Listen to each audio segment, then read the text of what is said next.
I'm joined now by President of the Dolores Huerta Foundation and co-founder of the United Farm Workers Union, Dolores Huerta, social and political activist. Big primary election day here today, Dolores. So tell me, why did you choose to endorse Hillary Clinton?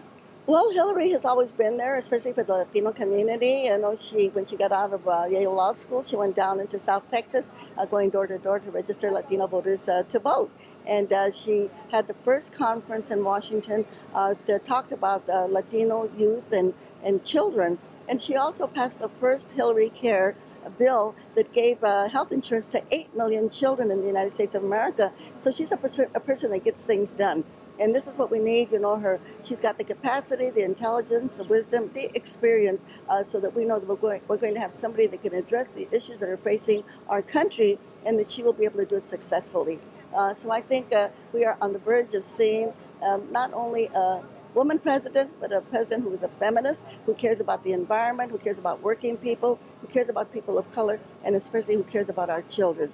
And she also believes, as we're standing here in the hot sun, yes, we do have global warming, and she advocates for alternative energy, for solar energy, and she's been doing this now for the last 8 years. So I think we have a new dawn, a new era. She will continue President Obama's policies, his positive policies, and be taking us to the next level of justice. And how do you respond to the criticism that you've received from people like Susan Sarandon or Rosario Dawson that have criticized your endorsement? What do you have to say to them? Well, I know that at the end of the day, we're all going to be together, because the one thing that we have to come together, we have to elect somebody who is progressive, a person like Hillary Clinton, who could really, she can tear down all of the barriers that are keeping us divided. She can build the bridges, and this is what we need, somebody who can really go out there and construct this country of ours on a path for justice for everyone, not leaving anybody out, especially our working people, which we know that they have been so hard hit by the recession that was caused by President Bush. So we need a strong leader, and that is Hillary Clinton. I know that all of these folks that are right now supporting Bernie Sanders, and I like to say to them, Bernie's messages are wonderful, but we have to get somebody in the White House that can really make them happen. And Hillary Clinton is the one that's going to be able to do that. Si se puede. Si se puede indeed. But speaking of those Bernie Sanders supporters, many of them say, about 45% say that they would vote for a third-party candidate or not vote at all if it were come down to a Clinton-Trump meetup. Well, we'll see what happens. I think that we have time to educate those voters. And I do like to remind them that Bernie Sanders has been in the Congress for over 26 years. And we really can see that in those 26 years, I think he's only passed one piece of legislation. He was not there for us on immigration reform. He was not there on many, many crucial votes that we needed him to be on.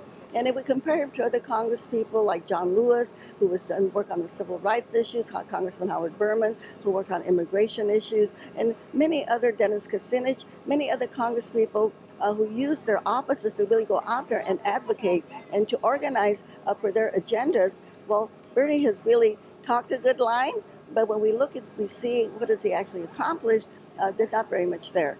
So we need somebody that has the capacity and that has the experience and that can bring people together to pass the legislation that we need to move our country forward. And can you address recent comments made by Donald Trump in regards to the judge presiding over his Trump University case? He says, he's made some racially sensitive comments towards that judge, but he says he still has the Mexican vote. Well, I think Mr. Trump is ill-advised, and it's unfortunate. I am a fifth-generation Mexican-American in the United States of America. My great-grandfather was in the Civil War on the Union side. My father was an assemblyman in the state of New Mexico. And if my brothers were in the military, and my dad was in the World War II and the Korean War. So when he denigrates Mexican Americans, he's denigrating my family, who have been of service to this country for all of the generations that they have been here. By the way, they were here before we crossed that line on the border. And so I think Mr. Trump needs to be educated, and I'm sure that he will change his tune. But I think a lot of us will remember the terrible things that he has said about us. And really, to attack a judge, that is extremely unprofessional. And he should know better than that. Even as a business person and as a professional, he should know that you do not attack judges, and especially because of their ethnicity. I think that's unforgivable, and I hope people will remember that in November when they go to the ballots.